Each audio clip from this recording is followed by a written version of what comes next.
De retour sur le plateau de la grande édition, j'ai le plaisir de vous annoncer le retour de notre spécialiste des humanités classiques africaines, à savoir Jean-Philippe Omotunde. Bonsoir monsieur Omotunde. Bonsoir. Alors nous avons commencé avec vous la saison dernière une série d'émissions pour un peu remettre les pendules à l'heure, pour rétablir quelques vérités sur toute cette histoire qui depuis 2000 ans a été littéralement retranscrite par les Caucasiens.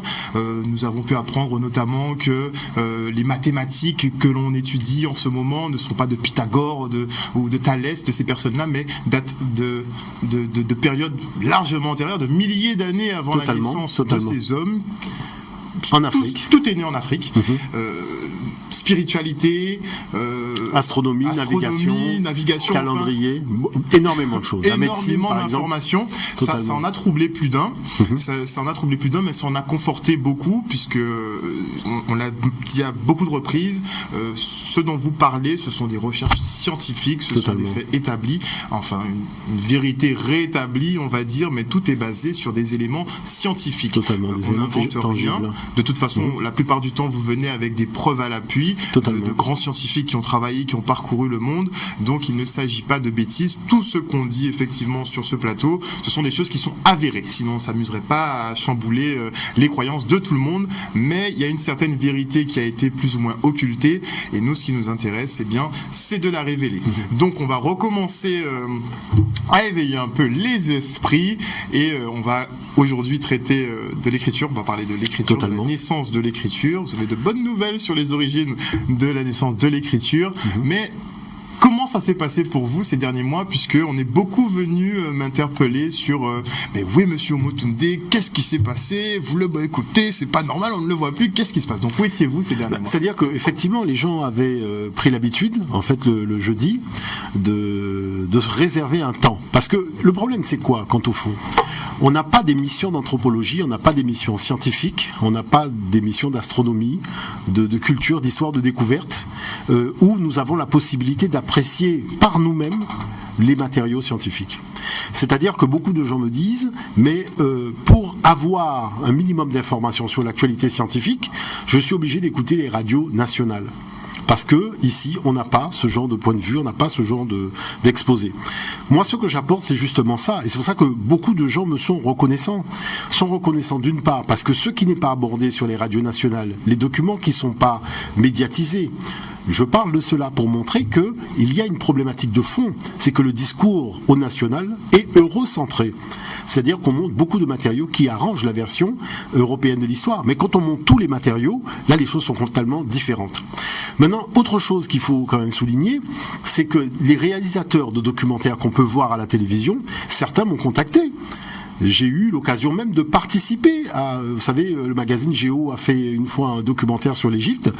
J'ai été invité, j'ai été filmé pour être mis dans le documentaire au montage. La chose, c'est que le discours étant eurocentré et arrivant avec un discours tout simplement qui est le discours des anciens, le discours scientifique, le discours de la réalité, qu'on appelle, je dirais, discours africain, sauf que le discours africain, c'est lui qui est fondé sur la science, parce que l'homme est né en Afrique. Alors quand on voit le contrepoids que ça fait dans le cadre d'un documentaire comme ça, finalement, je me retrouve recalé, vous voyez, mais c'est vrai qu'il y a quand même des discussions, parce que, comme je leur explique, on ne peut pas parler de matériaux africains, de découvertes scientifiques faites en Afrique, on ne peut pas parler de l'astronomie des Dogons, sans avoir un scientifique africain qui vient donner un point de vue et apporter des matériaux. La précession des équinoxes, c'est la plus belle invention des Africains, c'est-à-dire comment nos ancêtres sont-ils arrivés à comprendre qu'au-delà du calendrier de 365 jours, il y avait la précession des équinoxes, c'est-à-dire le grand cycle de 26 000 ans. C'est quelque chose d'extraordinaire. Beaucoup de civilisations africaines sont conçues par rapport à des données astronomiques. Il n'y a pas que les Dogons. Donc c'est important. Donc il y a des discussions. Certains m'ont promis que pour la fin de l'année, je dis pas qui, mais que j'aurai l'occasion d'intervenir dans des documentaires et que je ne serai pas coupé au montage. Alors on verra. Surtout, voilà, non, mais c'est-à-dire qu'on a eu des discussions, c'était quand même un peu compliqué, parce que c'est pas le fait de mettre en question la compétence de la recherche scientifique africaine, c'est simplement on veut pas associer science et Afrique. Voilà la problématique. Mais ça m'a été dit très clairement. Ouais, on ne veut pas associer. C'est indissociable. Mais c'est-à-dire que la chose, c'est qu'on a créé des paradigmes où l'Afrique serait dans la pauvreté, la mendicité et compagnie. Non, l'Afrique est dans la science. La monnaie, c'est une invention de l'Afrique. Quand on parle d'économie, tout ça, ça vient de l'Afrique. Vous voyez? Et la chose, c'est que j'ai écrit un livre dessus où j'ai sorti le lexique, comment on dit acheter, comment on dit vendre, comment on dit. C'est nous qui avons inventé je dirais la nomenclature des pièces de monnaie, c'est-à-dire l'argent, le cuivre et l'or, avec des monnaies qui datent depuis l'Égypte pharaonique. Et j'ai montré les pièces de monnaie. Nous sommes le seul peuple à avoir connu toutes les pièces de monnaie, c'est-à-dire depuis les anneaux jusqu'à la pièce jeton que nous avons aujourd'hui. Donc ce sont des choses, il faut avoir des espaces pour pouvoir témoigner, montrer la documentation et faire en sorte que nous puissions avoir de vrais échanges, pas des échanges eurocentrés ou des monologues historiographiques, mais véritablement commencer à entamer le débat. Et ça devient intéressant. Mais est-ce que le public est prêt, puisqu'on a des réactions positives, mais il y a aussi des réactions non, c'est-à-dire que c'est comme si on vous gifle, c'est-à-dire vous avez passé 40 ans à croire dans quelque chose et vous recevez une gifle. C'est-à-dire que vous vous rendez compte que vous avez cru en quelque chose qui ne tient pas la route. Vous voyez ce que je veux dire par là? Donc c'est ça la problématique de fond, mais c'est ça qui fait la beauté des choses, c'est d'avoir la capacité de se remettre en question. Moi je viens d'un pays, c'est-à-dire la Guadeloupe, où on se remet pas en question, on rumine les mêmes idées pendant 50 ans. Mais non, il faut se remettre en question. Il faut revoir les choses sous de nouvelles bases, sous de nouveaux angles, revoir un peu le système ancien de réflexion, créer un nouveau système de réflexion, de manière à faire en sorte que nous soyons toujours dans un cadre je dirais, de modernité en termes de solutions stratégiques et ne pas essayer de faire du neuf avec du vieux. Vous voyez, c'est un petit peu ça. C'est-à-dire chercher ce qu'on appelle finalement l'ossature de ce qui a été conçu par les anciens, ce qui a été conçu par les initiés, de manière à faire la technostructure de ce qui sera demain. Tout le monde a fait ça, ça s'appelle les humanités classiques. Alors, est-ce que, effectivement, puisque vous avez une école à Nijar, est-ce que vous avez de nouvelles têtes qui sont venues essayer de découvrir? Oui, c'est-à-dire que moi, ce que je trouve très intéressant, c'est d'avoir des professeurs de différentes matières, d'avoir des médecins, d'avoir des chefs d'entreprise, d'avoir des architectes, d'avoir tout ça, parce que dans cette diversité-là, ça me permet aussi de montrer les matériaux je dirais, qui ont fondé la discipline de chacun.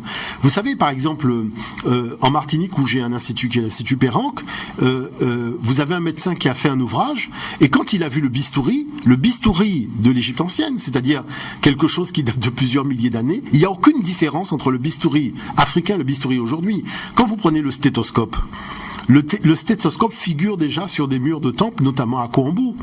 Et il a fait des recherches, il a même trouvé le stéthoscope avec les deux entrées aux oreilles. Donc c'est-à-dire que on voit que celui qui se prend au jeu et qui arrive à passer au-delà, je dirais, de cet imaginaire bloquant qu'il a, et commence aussi à partir dans la recherche scientifique, la recherche documentée, se rend compte qu'il a eu un jugement totalement arbitraire de sa propre profession. Je vous prends un exemple, dans des débats avec des enseignants, vous avez des enseignants qui me disent, mais vous savez, monsieur Omotunde, je vous ai trouvé un peu excessif. Parce que si les Européens n'étaient pas venus, comment on aurait fait pour avoir des livres pour enseigner aux enfants l'histoire, l'écriture, les sciences? Parce que les livres, quand même, c'est un outil important quand on fait de l'enseignement pédagogique. J'étais obligé de poser deux questions. Est-ce que les gens savent que papier vient de papyrus? Parce que se poser la question de l'histoire, mais c'est les Africains qui ont appris. Où étaient les grandes bibliothèques? Mais attendez, il y a des milliers d'années. Écoutez, quand on dit manuscrit de Nag Hammadi, le premier livre de l'histoire de l'humanité qui a été trouvé dans des fouilles archéologiques, les manuscrits de Nag Hammadi. Nag Hammadi, c'est en Afrique.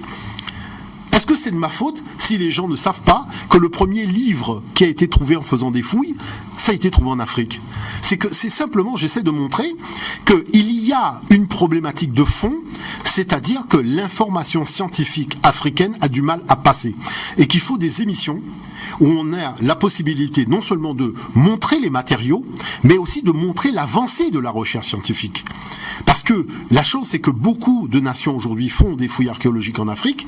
On a le satellite qui fait des photos satellitaires des sols jusqu'à pratiquement 10 à 15 mètres de profondeur. On a aussi les frères africains-américains aux États-Unis qui se sont dotés de moyens lourds avec des drones équipés de caméras extraordinaires et qui survolent les édifices aujourd'hui et qui nous mettent à disposition tous ces matériaux. Donc il y a une nouvelle lecture, une nouvelle approche des choses qui se fait. Vous voyez? Et la chose, c'est qu'il faut bien comprendre une chose.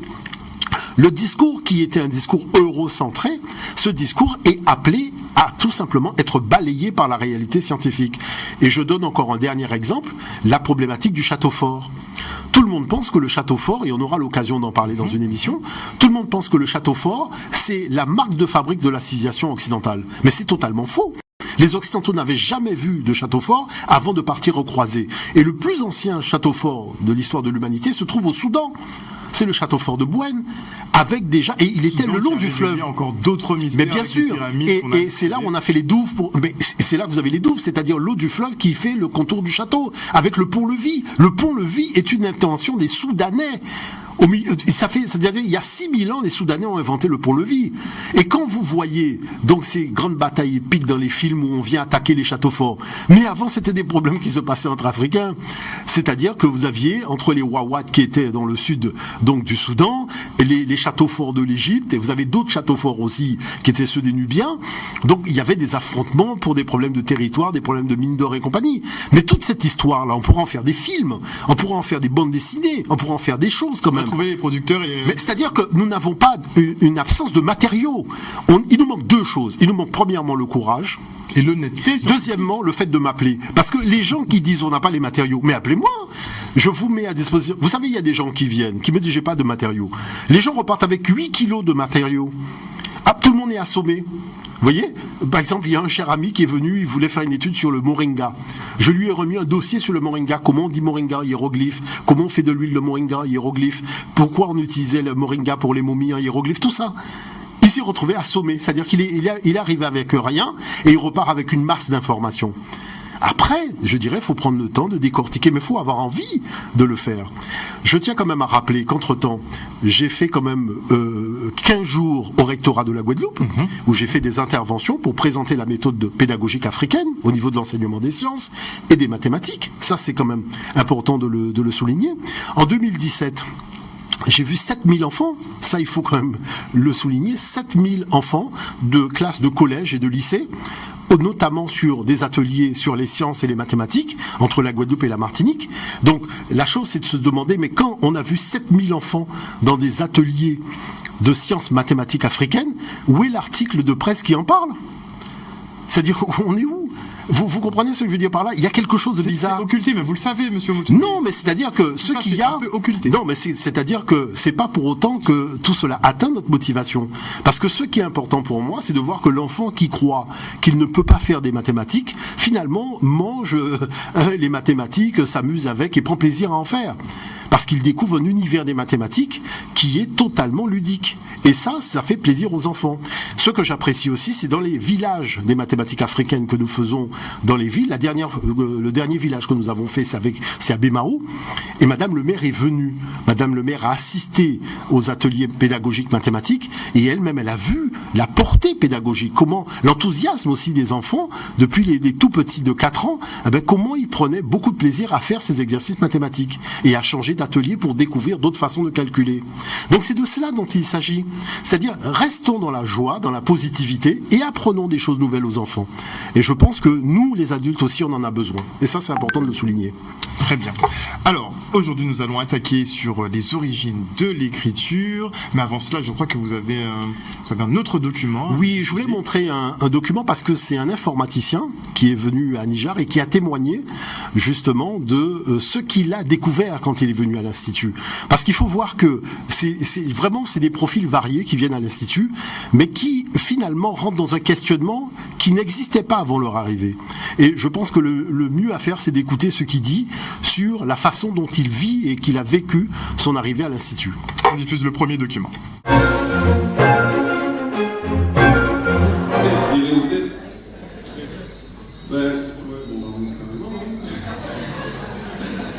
Donc en fait, je débarque à l'Institut à Nijar à la suite de l'invitation d'une amie qui m'a dit mais écoute, mais viens chez nous, tu vas apprendre des choses intéressantes. Je m'intéressais déjà à l'Afrique. Et en cours, il y a un jour, on travaille sur les mathématiques africaines. Alors ça tombe bien, parce que j'ai étudié au CNAM, cours du soir, informatique, théorique. Et ne voilà-t-il pas que je tombe, on m'a montré une méthode, et je suis en train de me rendre compte qu'on est en train de faire de l'informatique avec des mathématiques africaines. C'est pas possible, comment c'est possible? Je vois 1, 2, 4, 8, 16, 32, des nombres binaires. Et on va dire que c'est les mathématiques de l'Afrique. Je dis, mais je ne connaissais pas ça. Mais comment c'est possible? Et je suis en train de voir que, en fait, plus j'ai étudié ça, et plus je me suis rendu compte que ce qu'on m'a appris en cours d'informatique, si j'avais connu ce qu'on m'a appris là sur l'Afrique, j'aurais progressé plus vite. J'aurais compris plus vite. Parce que par exemple, pour faire des conversions de nombre décimal en nombre binaire, mais la méthode africaine va beaucoup plus vite. Mais c'est à force de travailler que je dis, mais effectivement, c'est plus simple. Donc maintenant, je veux convertir mon nombre décimal en binaire, j'utilise la méthode africaine, et je convertis mon nombre très rapidement, et je suis très content. Ensuite, deuxième chose que j'ai apprise également, c'est que le PC, donc l'ordinateur qu'on connaît, inventé par IBM, eh bien, cet ordinateur,